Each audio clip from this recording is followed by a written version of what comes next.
something. 10 men, 20 men, 30 men. That do was something. 10 men, 20 men, 30 men. Yeah, drink them up. Yeah. We rolling? You know what it is, man. DJ Thoro, a.k.a. Thorozano, Bridge to the Streets. Right now, you're watching the hottest in the streets right here on thisis50.com. We live from One World Studios. Shout out my man, Boy Wonder. You know how we do. Got a special guest in the building. Introduce yourself. Daimo Dunkin, Trap God. Trap God. Trap God. Okay, that's what it is. Where you from? I'm from Maryland. Maryland? Yeah, I was born in here. All right, so that's DMV area, you know, D.C., Maryland, Virginia. Every time I think about D.C., man, it's like the obvious in terms of music. I always think about go-go music or whatever. Were you brought up on go-go music? It will, like I was saying, I was born in Brooklyn. I moved, I moved to Prince George's County when I was 12. So for me, go-go was like, it was introduced to me a little bit later. Okay. So at first, I really, you know what I'm saying, it took me a little minute to adjust to it. But once I started listening to it and I was around and growing up, it became my thing. Okay, so that's what it is. So I always ask my guests this. Are you into the lyricism aspect of music? Yeah, hell yeah. I got two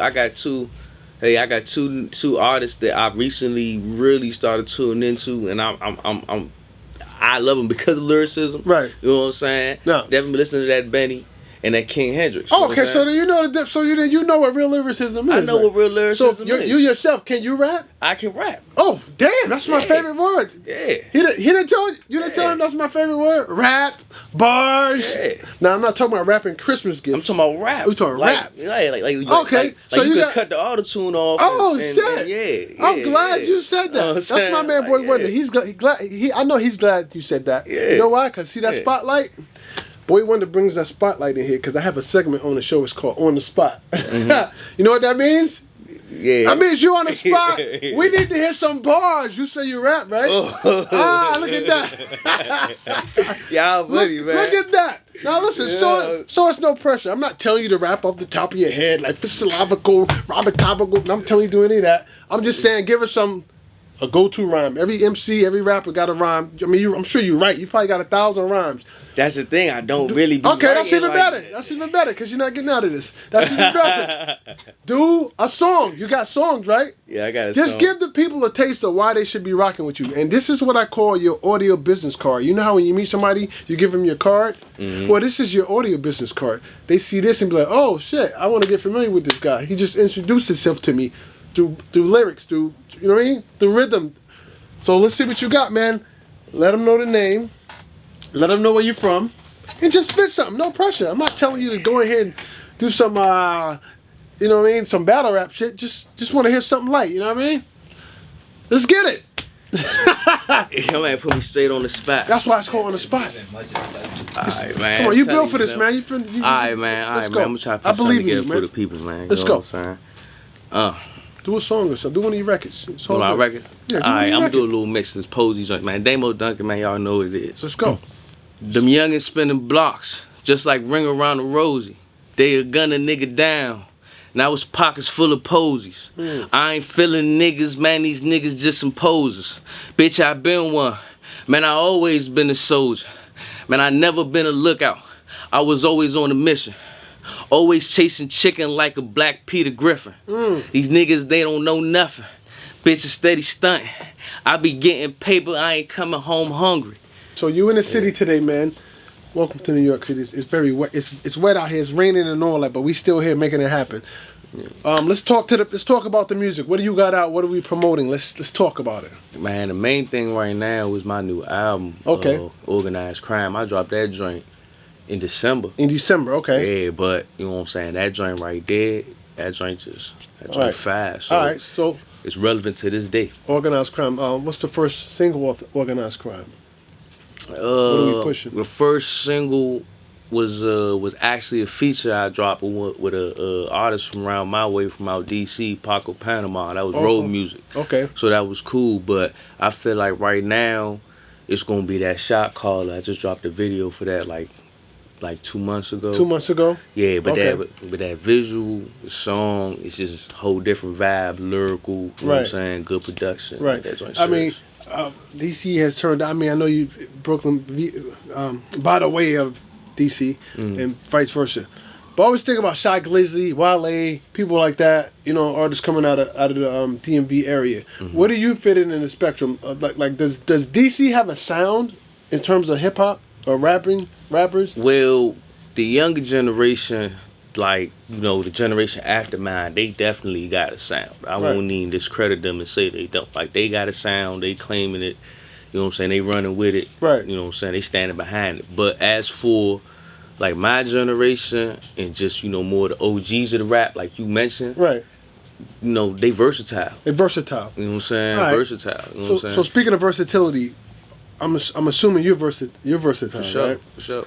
So you got range. You do everything. Can you you got records for girls, for female? I've been working on that specifically. That's you know what I'm saying? I mean, everybody every male likes girls, right? Yeah. You got to take care of your female audience. There should always be something for a female, some kind of way. You know what I mean? Even the hardest dudes had records for girls. You know what I mean? I mean, I'm getting more in tune with that. Like, I feel like I've been working. I got some joints though. I got like even a little video I'm holding the vote. I got some joints that I feel like the females gonna appreciate. But I'm definitely trying to cater to y'all ladies. Right. A little more, because, you know, we got to take care of our queens, ladies, man. People don't realize ladies are the biggest supporters of music.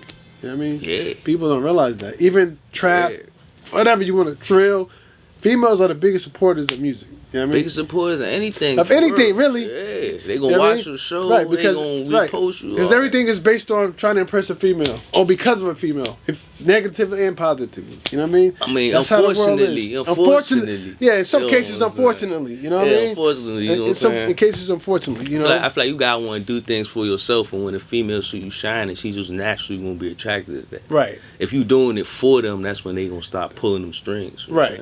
No, I got you. That's well spoken. I love it. So, what are some of the adversities you've faced coming up in the music? You know, trying to get established.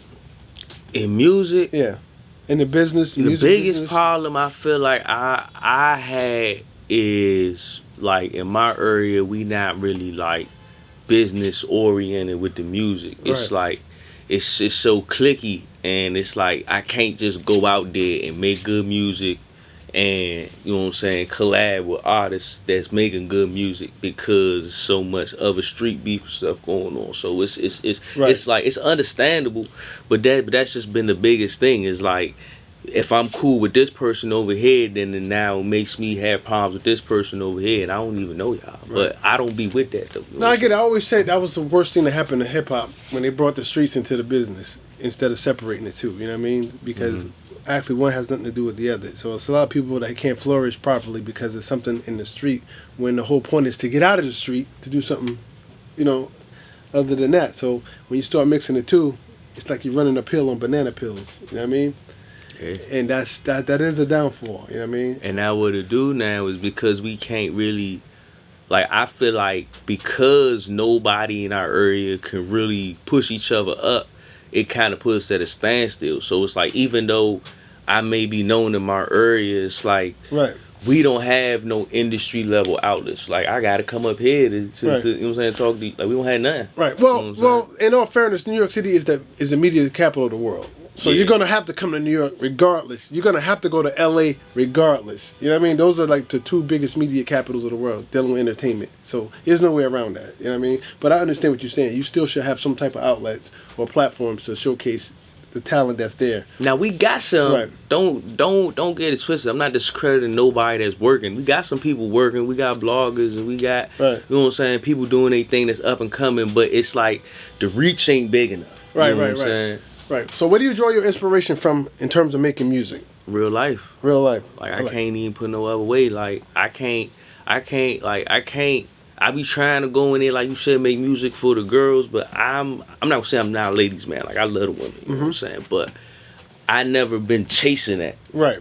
It's just always been focused of being successful and getting money, because I'm coming from, you know, my adversities, whereas though I'm trying to get out of that, I'm trying to do better. So I've been focused.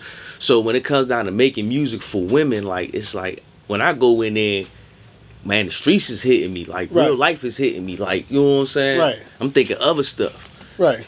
So that's where all my little inspiration and my, lyrics be coming from. I just try to craft more what I got going on into the music. Right. Well, and not even women in general. Just like creatively so outsourcing yourself to like other conceptual songs. Like to me, I don't hear people telling stories no more.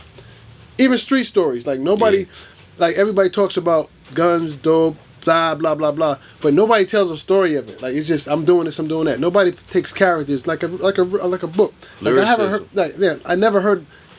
Like I think the last great story we had was Lost Boys Renee or Biggie Warning, or when Nas did Rewind when he told the stories backwards. Like you don't have people sitting down really crafting a story in a rhyme. You know what I mean? Like that I mean the last good ones I could think of. What would you say last great story was? The last good ones I could think of. Because I may be missing something. Is Meek Mill. He had a vicious joint when I was coming up. I don't know if it was the first Stream Chase. I think it was maybe it was Tony's Story or something.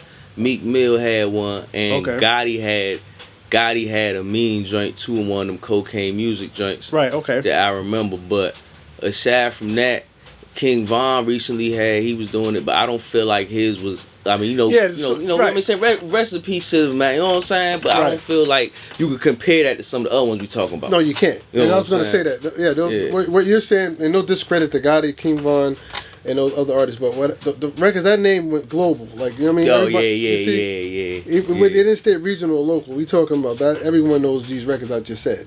Yeah. Versus, obviously, I know who Meek Mill is, but the records you're saying, I'm not really familiar with him because I don't think he put any. It wasn't like that. It was just, like, you know what I'm saying, me being the street dude, I listen to it, I'm like, damn, that's hot. Because if we're going to go there, I could tell you a story, one of the greatest storytellers, a record called Casualties of a Dice Game by an artist named Big L. You ever heard of Big L? I heard of Big L, yeah, so he has know that song. But nobody, of course, because there's some Harlem local shit, it didn't really, but it's dope. But so that's why I didn't even name that record, because it didn't have the impact that a Lost Boys Renee had, or Slick Rick Children's Story, or sure, Ice Cube, My Summer Vacation, shit like that, that everybody knows or whatever. So, but I just don't feel a lot of artists really, put time into like trying to do something that hasn't been done. I mean, I was talking to my you know what I'm saying, I was talking to Cav about that coming up here, you know what I'm saying, and it's like, I was saying, I feel like music is getting back to that point though, where like lyricism is like needed, like with all the drill rapper stuff going on, it's like when you hear somebody lyrical, it's like a breath of fresh air. You like, damn, who's this? Right. You immediately want to see who it is because they talk about something. They're talking about something. You know what I'm saying? Like I feel like that's why dudes like Babyface Random was able to. Right. You know what I'm saying? Well, I think a lot of people shy away from it because everybody can't do it, and it takes talent. Certain stuff just takes talent to do, and everybody can't do it. So people are more prone to do the music that I call, oh, I can do that too. So you have a whole bunch of music that's out. When you listen to it, you will say to yourself, I can do that, and you can do that. That's why a lot of people, like for instance, if you listen to Kendrick or J. Cole, Nas, or anybody lyrical, I'm just naming people randomly, the average person cannot rap like that. No. So they're not gonna go, oh, I can do that. So you're not gonna get a whole bunch of that.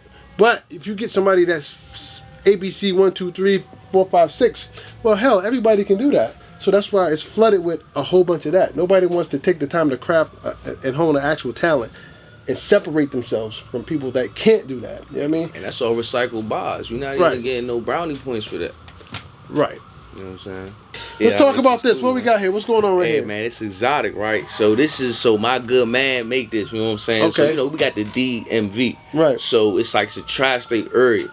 Now, my man is in Richmond. He's in Virginia. That's kind of out the DMV. But, I'm still banging. Yeah, I'm still banging with the good men out there, too, though. So my man make these joints. Right. But he got all different flavors. But tell your man, he's making one huge mistake in product placement. What you think? I'm the host of this show. And I get millions and millions of people watching me, not just you. So think about if I'm wearing something that he's trying to get out there on a mass level, you should always have something for your host and wherever you're going to spread. You see what I'm saying? Yeah. You can't be the only one wearing this if you're trying to expand. What if Ralph Lauren only had Ralph Lauren for him? I got you next time I come back. I got you. I'm gonna tell you'll be like, oh, okay. I'm gonna tell him he gonna see this. Matter of fact, come on, bro. Hey, man, look, man, you gotta get bro right, man. You gotta get him right, man. He need one. I need one, you know? It's called product placement. You know what I mean? That's the jewel for today. You know what I mean? Yeah, product placement. So I should have brought you some. I ain't even give you a card or nothing. I got the cards too. That's crazy. You know? Yeah, man. It's all right. We good. I got you. We gonna come correct. Right. We gonna come correct. What if BMW only sold cars to their family? Nobody should get one. Yeah, nah. You just be like, somebody gonna get up on them and get but one of them. But it makes sense, right? Yeah, somebody gonna get one of them. What if Jordan, the only person that had Jordans? Don't make sense, right? Yeah, so he would be out billions. He'd be out of business. Like, he'll be out billions. This don't make sense. You know what I mean? So that's all good. Now back to versatility. We talked about storytelling. So is your music strictly street based, or where we at with it? Nah. So my music is like, it's coming from a place of the streets, because that's what I'm coming from. But it's like relatable, because it's also just about struggling. Like, I realized that the type of music I want to make is not like really like drill rap, or not even just conscious music, but more so like a mix of both, to give you some motivation and like realism. I want to make motivational music. I want you to hear my music and feel like Jeezy Thug Motivation 101. Yeah, like I could do more. You know what I'm saying? Yeah, exactly, just like that. Like, you know what I'm saying? Because I came. I mean, I was more of a Gucci fan. I ain't going. It's Gucci. You know what I'm saying? Yeah, I was kind of. But Jeezy had it though. Like, I ain't gonna lie. Lyrically, Jeezy's gonna give you some more. You know what I'm saying? Right. He's gonna give you more, man. But listen, I know you got some more expensive shit to do, right? But before you get out of here, I want to ask you a hypothetical question, right? Mm-hmm. How did you get into musical? So basically, for me, I just always wrote music. You know what I'm saying? Like, I wrote little raps and we freestyle, but freestyling was more like, you know what I'm saying, something we did for fun. Right. And then I started getting incarcerated as I got older. So, like, by the time I was 16, 17, I was going through the juvenile system. Okay. And I was just writing a lot, just in my thoughts, writing them. And I just had them. I never recorded them. So as I got older, I did some time as an adult. I was still writing. Came home, I was on parole, and I caught a gun charge. So when I caught the gun charge on parole, in my mind, I had, at the time, 21 years back up on my separate charge. Right. So once I would have been violated, I would have had to deal for the gun charge and my backup time. So I just wanted to go to the studio and record, and just have something, for me. Right. And then as I was going, people was like, "Yeah, bro, you can." Yeah, bro. You know what I'm saying? And it just turned into more. It turned into more, right. And then I ended up beating my gun charge. So when I beat my gun charge, I was just in the green. Like, I didn't have to worry about a violation or nothing. Right. And I was making music. Okay. So I just kept on with it. Right. And then All right, so with that being said, if I say, yo, I got a record, I'm gonna produce a record for you, right? And I say, yo, you can put any artist on this record. It's gonna be one artist though, and it's hypothetical, so the artist could be dead or alive. Right? And it could be from any genre in any era of music. It don't just have to be hip hop. It could be R&B, it could be soul, it could be jazz, it could be rock, so reggae, whatever. So, but it can only be one artist, and it could be dead or alive, because we're talking hypothetically. So, one artist from any era, from any genre of music. Who would you put on your record? One artist from any era, from any genre of music. Dead or alive? Who would you do a song with? Damn. Who would you do that song with? Question, Slim. I'm gonna have to go.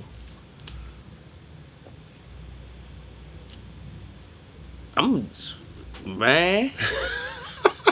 Yeah, I might get that Mike joint, get that Michael joint. Woo, but Michael Jackson, right? Get that Michael joint. Yo, Michael Jackson is the number one. Michael Jackson. Yo, you got good taste in music. I ask people that just to see what. Yeah, that's crazy. So far, Michael Jackson is the number one answer up here. Yeah. I get a lot of, off the wall answers, but Michael Jackson. I'm going number one with that. You definitely going number one. I'm going number one. Yo, Michael Jackson is the greatest to ever do it, man. That's incredible, man. Going that Michael. Everybody says some Michael music. Jackson. I know some music. Now that's dope. So all right, listen, man. Before we get out of here, how can people follow you if they choose to do so and get in contact with you? Man, Daimo Dunkin, man. Daimo Dunkin. Dunkin. Right. All platforms, everything, everywhere. You can look it up. Pop up, Twitter, Instagram. All right. You know what it is, man. I go by the name of DJ Thoro. Let them know the name, man. Daimo Dunkin, man. Trap God Dunkin, man. Exactly. And when you see us, one knee us. That means get on one knee and kiss the ring. We out. 10 minutes, 30 minutes, 30 minutes.